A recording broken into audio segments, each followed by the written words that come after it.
Hey, welcome to the One Piece at a Time Distilling Institute with your host, the alchemist of Indiana's Black Forest, Alan Bishop.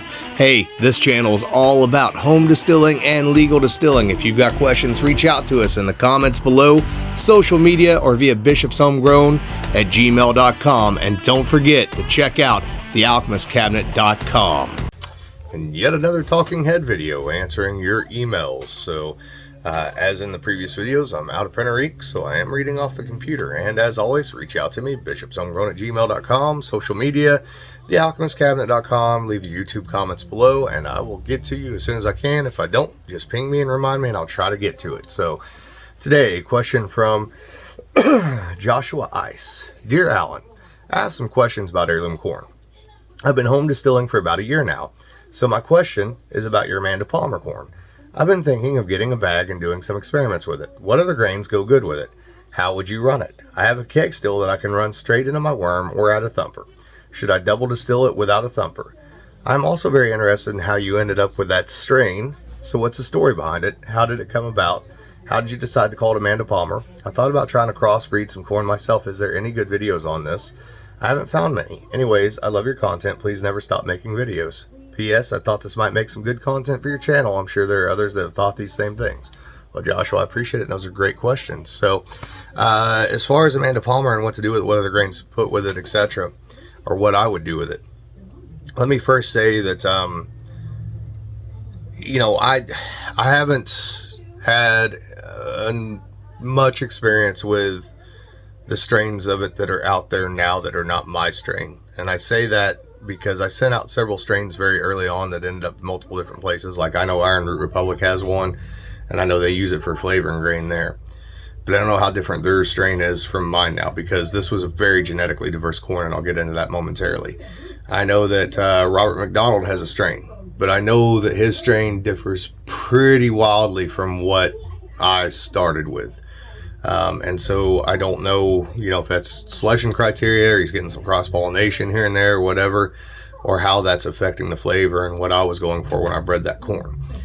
But when it comes to my original strain that I have and that I use, it was bred originally for sugar shine. So it was before I was doing all grain stuff. And you can use it for sugar shine, and it makes good sugar shine. If you're going to do it, I would say just crack that stuff, put a pound per gallon, pound of sugar per gallon, throw in some other grains if you want to, but treat it just like any other sugar shine. It really doesn't need the other grains, especially the original strain, because we selected specifically from very genetically diverse strains with very intense flavor profiles. High carotenoid corns, triple red / purple corns that have very, very high anthocyanin content. We were looking very specifically at flavor when we were breeding that. So, as I said, Iron Root Republic used it as a flavoring grain and a corn whiskey. So, I believe it's corn whiskey, maybe a bourbon, but they use it as like a small percentage, like 10% with the rest of their corn to bring flavor across. So they treat it like they would rye or wheat. I think it's better used as an all grain, specifically as a bourbon or as a corn whiskey. And I'll tell you exactly what I do with it at work. And I think that it's very well suited to this. So I tend to do 80% corn, 10% rye, and 10% malt, or 80% corn, 10% wheat, and 10% malt. Because that corn has got enough of a sort of oily, fatty content to it that mouthfeel-wise, it doesn't need oats. It has enough flavor, especially phenolic flavors from those dark anthocyanin compounds that give you the reds and the purples, that you can get a lot of like stone fruit, like blood plum, sometimes apricot, sometimes peach, a lot of cherry, just out of the corn alone without the other grains in there. The rye I threw in there just, for shits and giggles. Maybe that would ramp up some of that phenolic sort of characteristic a little bit. When we did the wheat, the idea was that it would soften everything a little bit and add some contrast and some sweetness with some of that spiciness from the corn as well. And the malt, of course, is there because that would be a traditional bourbon. But I think you could do this as 100% corn whiskey and have great success converting it. You'd have to use exogenous enzymes to do it, and or malt all of your corn. If I were going to start over or start from the beginning, I think I would do an all grain with it. I think I'd do 100% corn, and I'd use exogenous enzymes at about 90% of an efficiency rate in order to pull a lot of that corn flavor across and get the real taste of Amanda Palmer. Now, I'm going to tell you another trick about corn. when it comes to finding a good strain of corn for making whiskey or getting an idea of what that whiskey is going to taste like. So a lot of people tell you to make cornbread out of it, and you can do that and have some idea of what it's going to do as a whiskey. But I will tell you, the best way to do it is to make grits. Any corn that makes great grits will make great whiskey. And the way that I do that, I make grits with no sugar, no butter the first time. I just want to taste that corn. I want to know exactly what the flavor of that corn is with nothing affecting it. Then the second time, if it passes that test, I'll make grits. But what I'll actually do is use a little bit of barley malt and convert those grits so that I actually get the flavor of what a mash would taste like in my grits. Now, they get a little runny that way, but that's okay. Still gives you a pretty good idea of where you're headed with your mash and your whiskey. So that's 2 pieces of advice for you. Also, red tends to be very phenolic. Sometimes it's a good thing, sometimes it's a bad thing. I'll give you an example. Not a real big fan of Bloody Butcher. I'm also not a real big fan of Jimmy Red. I think both of them are kind of muddy when it comes to their flavor. I think that they have some interesting things going for them, but there's too much else sort of muddying up the picture. Most of the red that is in the Amanda Palmer came from Caribbean flint corns and some South American corns and a few Oaxacan corns from Mexico. There was a little Bloody Butcher in there, but not a whole lot. And I've kept Bloody Butcher out of my strain as much as I possibly can because I do not like the whiskey that Bloody Butcher makes whatsoever. As far as how the corn came about, so, before I got into distilling full time, I was, I guess, Hee-Haw said it the best. There was an obituary for a guy on there one time that said he was a part-time market gardener and an independent amateur distiller. So grew up in a family of people raising tobacco and making moonshine in order to pay property taxes on the farm and also pay for Christmas. So kind of grew up around all of it. Converted the tobacco farm in my 20s over to an organic produce farm. And what I was really focused on was breeding varieties for what we called ecologically grown farming. This is, not organic certified, but it's basic common sense. Like, do the best you can with what you have, with using as few poisons as you can and doing as little damage as what you can to the land. Well, here in the Ohio Valley, the humidity and the heat and everything and the insects, everything wants to kill everything in your garden. And there used to be varieties that were adapted to the Ohio Valley, but they've disappeared over the years. A lot of Native American varieties were gone. A lot of stuff disappeared with the Industrial Green Revolution back in the 30s and 40s in particular. And so trying to fill in those gaps, I started doing a lot of plant breeding. And the first thing I bred was actually the Astronomy Domine sweet corn. It was available through Baker Creek Seed Company. I don't know if it still is or not. We grew some this year, and you guys actually saw a little bit of that if you watched the video about the foraged botanical spirit that we were playing with. We made a little bit of that from some excess Astronomy Domine kernels that we didn't save for seed. And that really got me interested in corn. So corn is an open pollinated crop, and that means that, it's got separate tassels and silk. They cross back and forth between different plants to create the kernels, male, female on the same plant. But you need that biodiversity or that a large population to be able to select seed from so you can avoid inbreeding depression. This means it's very easy to outcross. Being technical or not technical, you can just plant, different varieties all together, mix up your seed at the beginning of the year, plant those all together and let them cross back and forth. Or you can select a female strain and go through and take the tassels off of it. That's going to be your mother plant. And then select a male strain and go through and use those tassels to pollinate the female strain. You can get very, very picky. You can do line breeding, you can do all kinds of stuff, but you're breeding, the type of breeding that we were doing was what was called population breeding, and it sort of took into account multiple mothers and fathers across multiple generations with a very vast genetic background.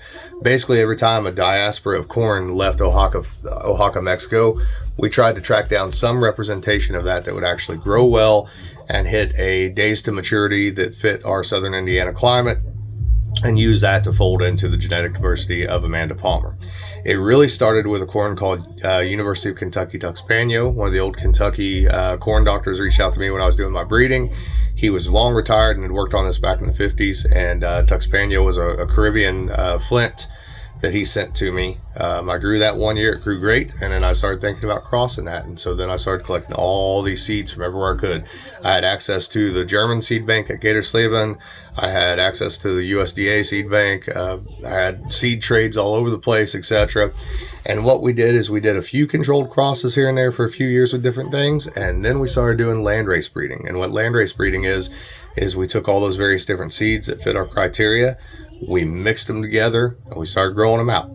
And then we started going through the fields and looking for what we were after. Now, we weren't so much after the phenotype of the kernel, meaning that we weren't so much after a certain color. We weren't so much after a certain type of kernel, whether that be a flint kernel, dent kernel, flower kernel, etc. What we were after were very strong stalks. So oval-shaped stalks are much stronger than round stalks. Go kick a round stalk of corn, it'll break. Try to kick an oval one, it won't. We were after air roots, so big, long air roots that were growing 3-4 feet above the ground and go down and meet the ground so this stuff wouldn't be blown over by the wind.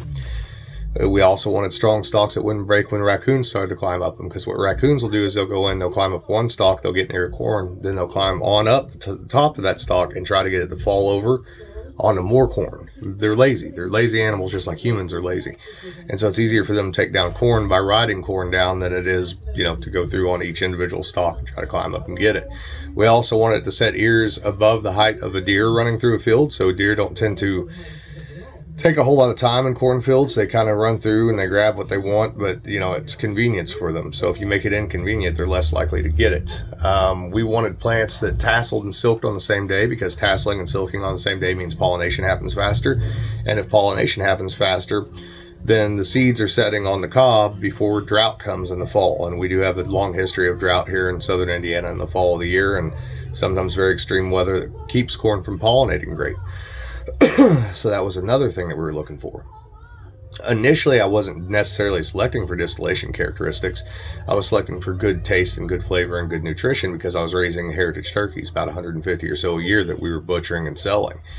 And I needed this as a food stock for them. But I also like cornbread and I also like grits, so I was selecting for flavor for cornbread and grits.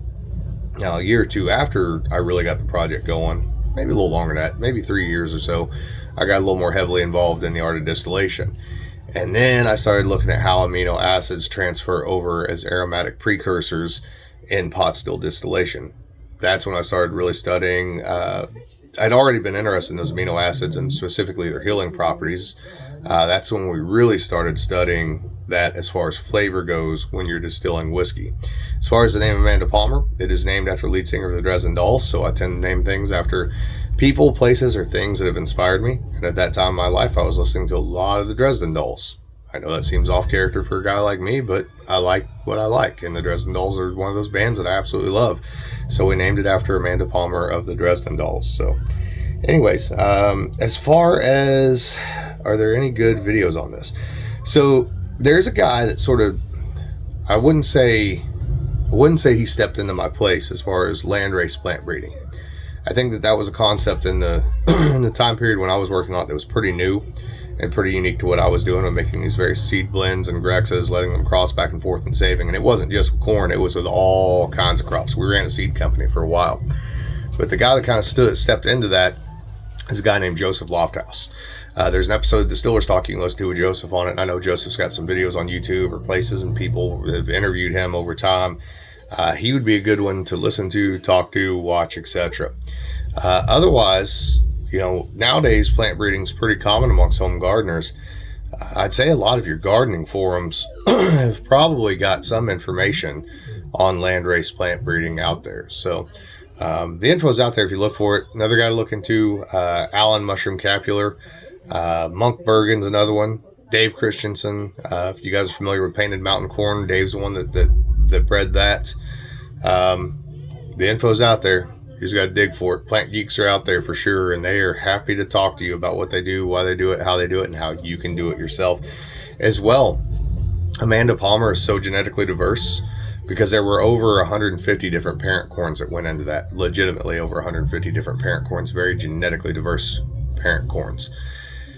That was done partially on purpose, but also as far as, looking for flavor and looking for the ag characteristics I was looking for. But it was also done so that anyone out there could buy Amanda Palmer and go through it, and no matter how long it's been since it was crossed, you could select for what you want out of it and create your own corn strain. So say, for example, you wanted a good straight red corn that was way better than Jimmy Red or way better than Bloody Butcher, go through and save all your red kernels from Amanda Palmer and breed that red corn.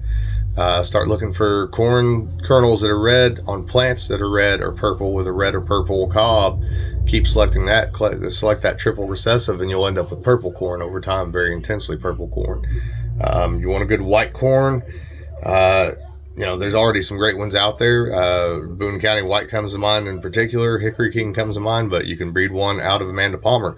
You can breed flint corns out of Amanda Palmer. And the thing about flint corn is, while it's not as productive alcohol-wise or yield-wise in the field as what dent corn is, it has a lot more flavor because less of that starch is easily convertible, specifically by malt, so you get more aromatic precursors from the starch coming across in distillation.